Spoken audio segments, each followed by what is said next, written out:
So mga idol, ito po yung ating isda ngayon mga idol, mga gutsari po ito mga idol. Samantala po tayong tumitigil sa ating pagtitreasure mga idol. So dahil wala po tayong kasamahan. Yung last operation kasi namin,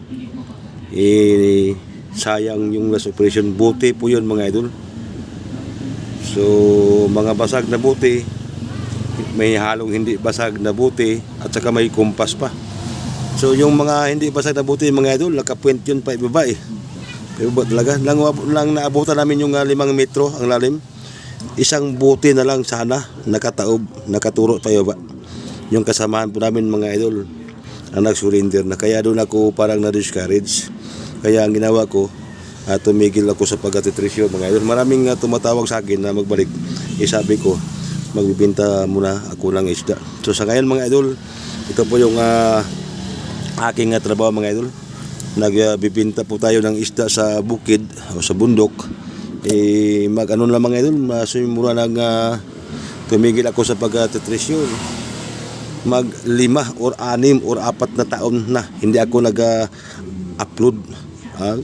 Yung mga kasama natin dyan, yung mga kasabay natin noon, siguro may sahod na sa YouTube. Concrete Hunter, shout out si Maktum, Jack Maktum, yung mga idol natin dyan, yung mga kapwa natin na ano dyan, mga vlogger, mga kapwa TH natin dyan, kumusta po kayong lahat, sa ating mga subscribers, sa mga subscribers natin yan. So maraming salamat po sa inyong pag-subscribe sa aking YouTube channel. Ito po, nagbalik na po ang inyong Regalito vlog, pero hindi sa pagtitiit, hindi sa pagtitreasure, kundi sa pagbibinta ng isda mga idol. So kaya ngayon, ito muna yung trabaho ko. Pero babalik talaga ako, may panahon rin na babalik ako sa pagtitreasure. Hanap ako ng kasamahan, yung tunay talaga na TH, yung tunay talaga na treasure hunter. Kasi pag yung mga sumasali sa ating paghuhukay sa pag-treasure, pag hindi ka tunay na treasure hunter, so malayo na po yung mga 3 araw, talagang hindi na yan babalik. Ang tunay kasi na treasure hunter, talagang siyempre may ano yan, may tapang yan, lakas na loob, kahit na ilang araw, ilang buwan pa, hindi talaga yan uuwi or titigil. Kasi karaniwan kasi sa mga kasamahan ko, tumitigil. Kala siguro nila yung mga baguhan sa sumasali sa pagtitiits, akala nila madali lang ang pagtitreasure. Hindi po madali ang pagtitreasure ng mga idol. Bira nyo, 5 metro na ang lalim.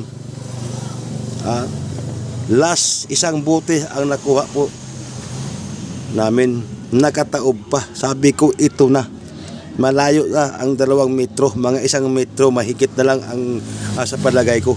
Kaya lang napakalagkit ng putik mga idol. Kaya doon nag-surrender yung aking kasamaan. Sabi ko, dahan-dahan lang, malapit na.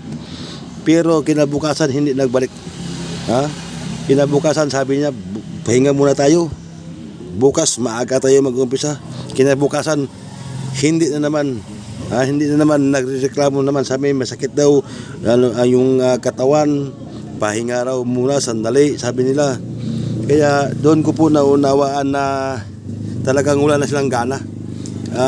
Malapit na sana yung item, kaya lang talagang yung tumitigil din, parang hindi nila kaya. Kaya sa lahat ng mga baguhan dyan ako, sa mga akala nyo, sa mga maling akala nyo na madali ang pagtitreasure, talagang mahirap ang pagtitreasure. Kailangan may resistensya ka, kailangan may pasensya ka. Ilang treasure site na sana ang malapit na, kaya lang natitigil. Kaya ito ngayon ang inyong lingkod, Regalito Vlog.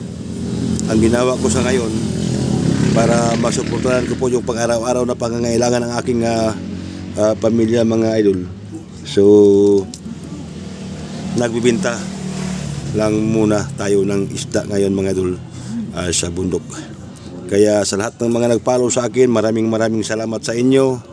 Sana hindi po kayo magsawa sa suporta sa inyong lingkod, Regal YouTube Vlog, sa pagbibinta ng isda sa bundok. Kasi sa ngayon, ito lang muna yung ating trabaho. So, balang araw, babalik tayo sa pagtitiits. Balang araw, maka-hits rin tayo. Yan lang po.